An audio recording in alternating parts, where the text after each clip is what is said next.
Good morning, everyone. It's Saturday morning, and I would like to welcome you back to An Adventure in Cars. First and foremost, I want to say I apologize for missing footage here. A bunch of my actual video footage and not just time lapses got corrupted. Kind of went through a power outage, and that caused pretty much all of my actual video footage to be corrupted. I was able to save all of the time lapses though, so that's what you're going to be seeing today. Anyways, in this episode, it's just a brief overview of what we did to the car, me and my dad, who you can see here working alongside me. Basically, what the video covered was trim removal along the side of the car, as well as the badge removals and taking the hood off and repairing the dented hood and all that. So basically, I'm just going to give you a verbal idea of what we did to the car, which I got on the footage, which was lost. Basically, what we did was we drilled out rivets that were holding the side trim on and pulled the trim out. We then hit the small holes in with a ball peen hammer, just hit them in ever so slightly. Covered it with fiberglass and epoxy, let that set. Then we covered that with body filler and shaved it all down smooth. We also taped off all the trim, of course. We then went over the entire car.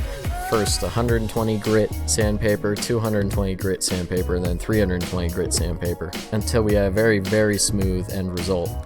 As for the hood, we did our best. Basically, we had to pull the hood back into a general shape, hammer it out, and then we did the same as we did with the holes on the doors and the panels, where we filled it with fiberglass, sanded that down to a rough shape, went over the fiberglass with body filler, and then sanded that into a perfect shape. And then we sanded out the rest of the hood. And as you can see right here, this is me just kind of going over the car and getting a lot of what was still had little hints of gloss left on it and whatnot.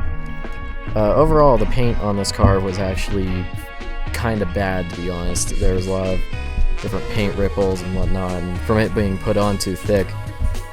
And then right here where you don't see me is I'm actually taking the rear bumper off the car, which actually proved to be kind of a challenge. Two of the bolts that actually held the bracket which holds the bumper to the car, the bolts that hold the bracket were seized, and I needed to get a breaker bar to get them off. And overall, the bumper was difficult to remove in this car, specifically difficult to remove in this car. Otherwise, here's the car from a different point of view.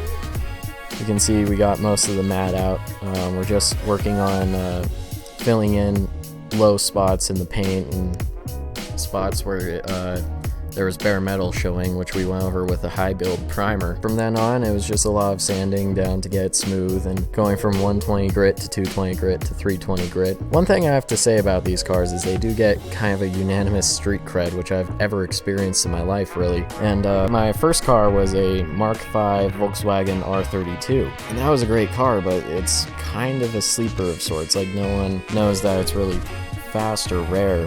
As it is. But anyways, this is really my first car that I'm actually getting to work on. The Volkswagen, there's practically no aftermarket for. Right now, the car is sitting in a lot in Reno waiting to be painted. It should be done by next week, which I'm very excited about. I'll make a video of us going to get the car and first impressions and seeing the car, and it should be really fun, and it should be really good. I ended up choosing Kilimanjaro White, which is an original Datsun color, and you might be familiar with it from Sun Kang's Fugu Z videos and build. It's the same paint color as that. I find the color beautiful. I saw the color once in person at a car show on a Datsun 510, and I loved it. And that wasn't even a very good paint job with it, so this shop should be able to do it very well. I'll be taking you guys along for that one with me, and for all other future developments with this build. Alright everyone, well, thanks for tuning in, and I'll see you guys next time.